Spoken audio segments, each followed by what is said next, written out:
Let's start with a brief summary. This article, written by Paul Graham in 1993, explains the bottom-up design principle in programming.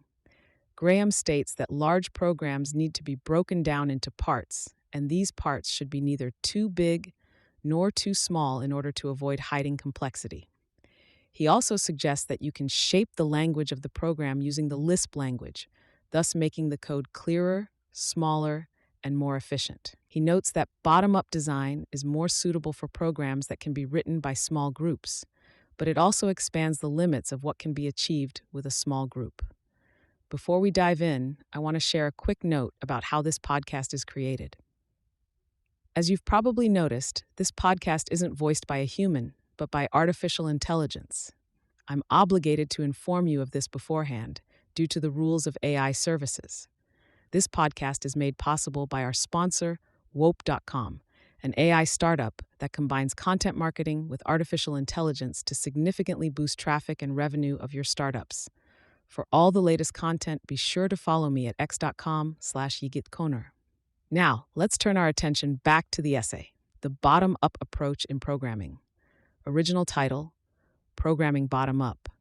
Date, January 1993. This essay is from the Introduction to OnLisp at /paulgraham.com/onlisp.com. The red text explains the origins of arc-paulgraham.com's name. It's a long-standing principle of programming style that the functional elements of a program should not be too large. If some component of a program grows beyond the stage where it's readily comprehensible, it becomes a mass of complexity which conceals errors as easily as a big city conceals fugitives. Such software will be hard to read, hard to test, and hard to debug. In accordance with this principle, a large program must be divided into pieces, and the larger the program, the more it must be divided. How do you divide a program? The traditional approach is called top-down design. You say, the purpose of the program is to do these 7 things. So I divide it into 7 major subroutines. The first subroutine has to do these 4 things, so it in turn will have 4 of its own subroutines, and so on.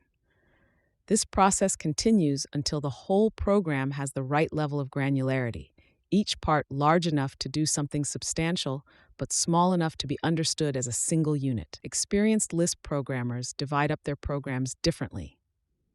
As well as top-down design, they follow a principle which could be called bottom-up design, changing the language to suit the problem.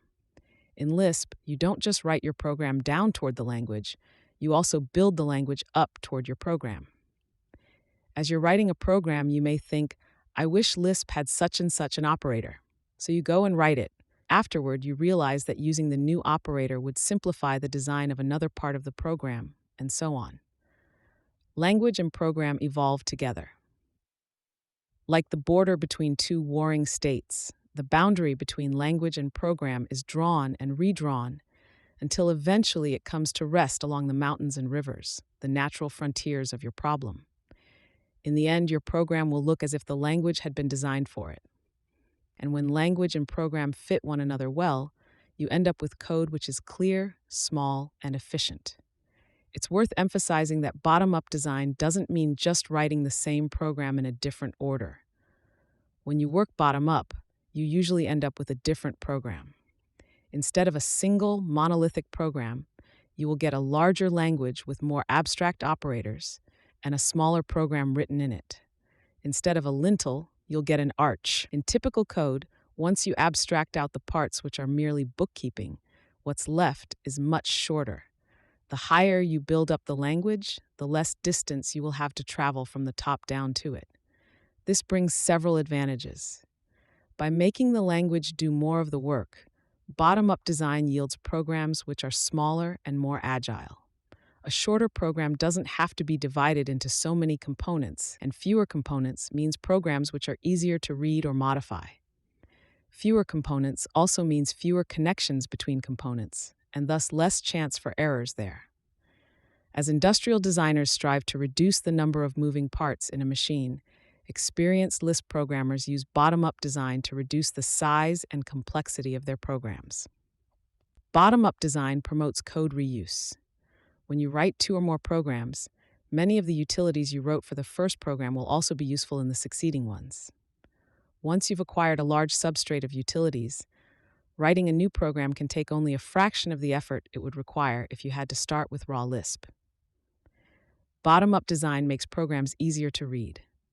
An instance of this type of abstraction asks the reader to understand a general-purpose operator. An instance of functional abstraction asks the reader to understand a special-purpose subroutine. 1. Because it causes you always to be on the lookout for patterns in your code, working bottom-up helps to clarify your ideas about the design of your program. If two distant components of a program are similar in form, you'll be led to notice the similarity and perhaps to redesign the program in a simpler way. Bottom-up design is possible to a certain degree in languages other than Lisp. Whenever you see library functions, bottom-up design is happening. However, Lisp gives you much broader powers in this department, and augmenting the language plays a proportionately larger role in Lisp style. So much so that Lisp is not just a different language, but a whole different way of programming. It's true that this style of development is better suited to programs which can be written by small groups. However, at the same time, it extends the limits of what can be done by a small group.